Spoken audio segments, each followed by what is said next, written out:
Hello students, today we are going to learn our science lesson number 3, properties of natural resources.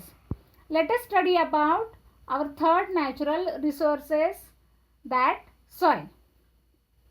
If there is digging work taking place nearby your area and if you are observed, dug up pit carefully, you can see some layers under the land. The topmost layer of the soil is form of decomposition of remains of plants and animals. That is called humus. The soil below this layer comprises sand, mud, small stones, insects and worms. The soil contains biotic components and abiotic components. Okay, tell me the name of biotic components. Very good. Like microorganisms, bacteria, insects, worms, and centipedes, earthworms. And abiotic components, which one? That mud particles, sand, rocks, tiny particles, etc. In previous class, we also studied about that process of soil formation. The soil on the land is formed by natural process. Now, let us study about the properties of soil. Color is an important property of soil. The soil gets its color as a result of various processes. The color of soil near land surface is darker than the color of the lower layers. Soil may be of different colors like black, red, copper, yellow and grey. The color of soil are useful for its classification. Besides, they are indirectly useful in indicating many properties of the land. In this way, the properties of the soil, such as its fertility, drainage of water, water holding capacity, become clear from its color. The color of the soil depends upon its texture, its organic ingredient as well as biochemical ingredients like iron and lime. Now, let us see to perform activity. Now see the apparatus.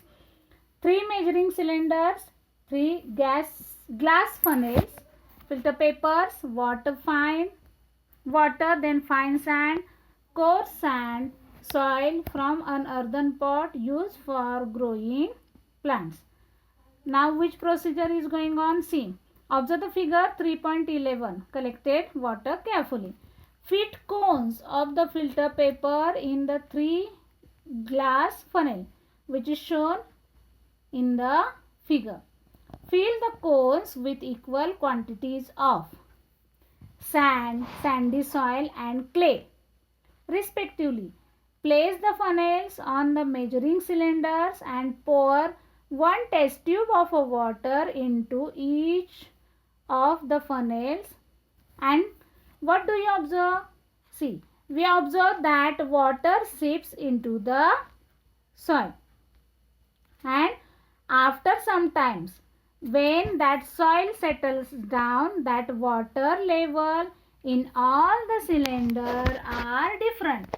Why it is different? Because this is due to that soil particles. Because in that measuring cylinders, that soil particles are different. That's why their water holding capacity also different. Now let us see about next one is soil texture. Soil contains different size particles. The texture of the soil is determined by the proportion of particles of various sizes in it. On the basis of its texture, the soils, there are 3 types of soils: sandy soil, silt soil and clay soil. Now see the sandy soil.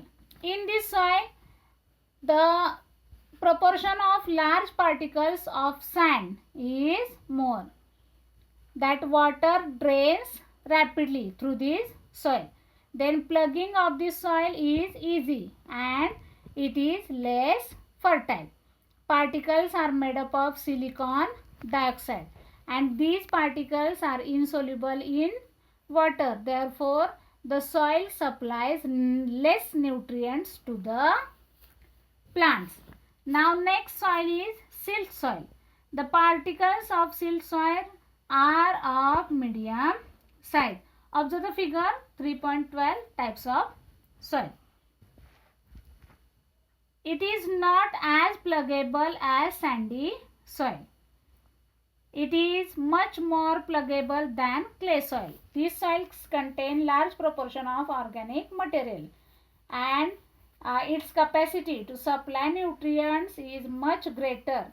Silt soil is also called sedimentary soil. It has good capacity to supply nutrients and organic materials to the plants. Now, third type of soil is clay soil. See, the proportion of small particles is maximum in this clay soil. It is difficult to plug, that it has a high water holding capacity, and it feels smooth to touch. Now see, the next point is soil structure and importance of soil structure. See, structure of soil depends upon the different shapes of the particles in it.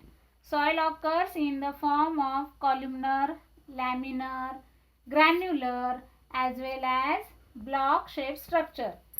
See the importance of soil structure. The fertility of soil depends upon the soil structure. It is very important. The fertility of soil depends upon the soil structure. The advantages of good soil structure are as follows. Roots get sufficient supply of oxygen, and water drainage is good. Therefore, the roots of plants grow well. Now, let us study about uses of soil. First use is plant conservation, to help plants grow. Second one, water conservation. Soil holds the water. As a result, by means of burns and lakes, we can get water for the use throughout the year. Next one, plasticity. Soil can be given any required shape. This property of soil is called plasticity. Because of its property, we can use it to make different kinds of articles, and sometimes that articles can be baked to make them hard. That water storage earthen pots, for example, that in Marathi what we call it, that mat or matka. Then earthen lamps, idols, bricks are the different articles made from soil. Now see the some useful types of soil. First one, china clay. It is called as kaolin. This soil is used for that crockery, bathroom tiles, tanks, laboratory apparatus, mask and jars. Next one, shadu soil. It is whitish in color, and it is used for making statues and idols. For example, that Ganesha idols making from this soil. Third, next one, terracotta soil. This soil is red in color, and decorative articles and pots used for growing plants are made from this soil.